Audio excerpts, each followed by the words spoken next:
ख्वाब जिस टाइम पूरा होया तो उस टाइम फीलिंग कैसी है? बिल्कुल नॉर्मल फीलिंग सी ती वंगाली गड्डी ऑलरेडी आंदी कितना नहीं ने गला करसा खरियां साफ सच्चियां ते सुचिया अस्सलाम वालेकुम वीरो भराओ भैनों क्या हाल है? ठीक हो? राजी पाजी कारबा साहब खैर खरीदे जिस टाइम भी बच्चा थोड़ा जिहा होश संभालना है ना तो उसने पेरेंट्स उस आन के देने खास करके लड़कियां खेड़ने मारो गड्डियां ठीक है तो लड़के नहीं उसी टाइम नशोनुमा होना लग पे नहीं कि मेरा गड्डियां ना शौक है तो जिस टाइम थोड़ा बड़ा होना है ना तो उसने दिल करना है मुख्तलिफ गड्डियां वेखना है मुख्तलिफ किस्म दी गड्डियां होन तो अब्बा कदे कमज़ोर होवे तो गड्डियां कह जो पूरियां होन तो फिर बच्चा की करना है बच्चा स्टिल मेहनत करना है इतनी मेहनत करना है इतनी मेहनत करना है तो कि दुनिया में अपना नाम भी पैदा कर करना है। माशाल्लाह जी एक दोस्त मेरे नाल मेरा भाई खलोता पै कि सार रेडी मेहनत की किस काम में की है वो भी तुसा दसा तो की कुछ करने पैने भी तुसा दसा इन्होंने कॉन्टैक्ट नंबर भी देसा तो पूरी गलबात सुनियो तो वीडियो पूरी वेखनी कमेंट में राय भी देनी और शेयर भी करनी। जी अस्सलाम वालेकुम। वालेकुम सलाम। विकास भाई मैं दसो कि तुसी सारे से पहले काम की करने पैने? मैं फॉरेक्स ट्रेडर है जी। कितने टाइम चो?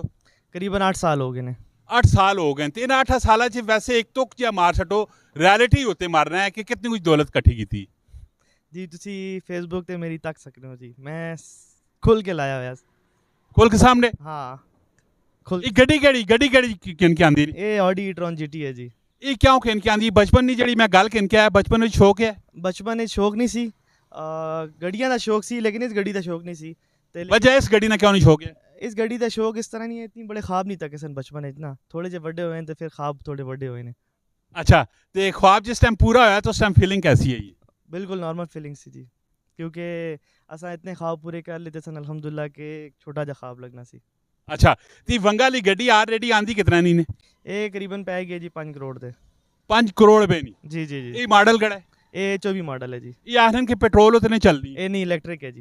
इलेक्ट्रिक इसका खर्चा वैसे कितना आवे? इलेक्ट्रिक से तकरीबन मैं कहना है लाहौर भी तकरीबन ये पहुंच जानी है 2-3 हज़ार से। 2-3 हज़ार में? जी जी जी। इतनी महंगी क्यों है यार रेडी गड्डी? ये महंगी है ऑडी सिर्फ बंगाल लगी हुई है ताई महंगी है। अंदर इसनी यार रेडी फैसिलिटीज कैसी? बहुत अच्छी जी बहुत अच्छी आउटस्टैंडिंग इंटीरियर भी बहुत आउटस्टैंडिंग है और एक्सटीरियर तो सामने है सारा कुछ। आखा इन्हें फॉरेक्स ट्रेडिंग ने जेडे लोग काम करने उन्हें नुकसान भी बहुत ज़्यादा होने तो उसने मतलब क्या आखना चाहते हो? बिल्कुल जी सोचे समझे बगैर जड़ा काम करता है सिखे बगैर करता है ऐसा तको 8 साल हो गए 4 साल असा भी नाकामी तकी है उस तो बाद सीखी है अपनी गलतियां तो सीखिया उस तो बाद जड़ा गिव अप नहीं किया और इस मार्केट ते रहे हैं ते तां जाके कामयाबी मिली है। इस टाइम तुसा कोल गड्डियां कितनियां?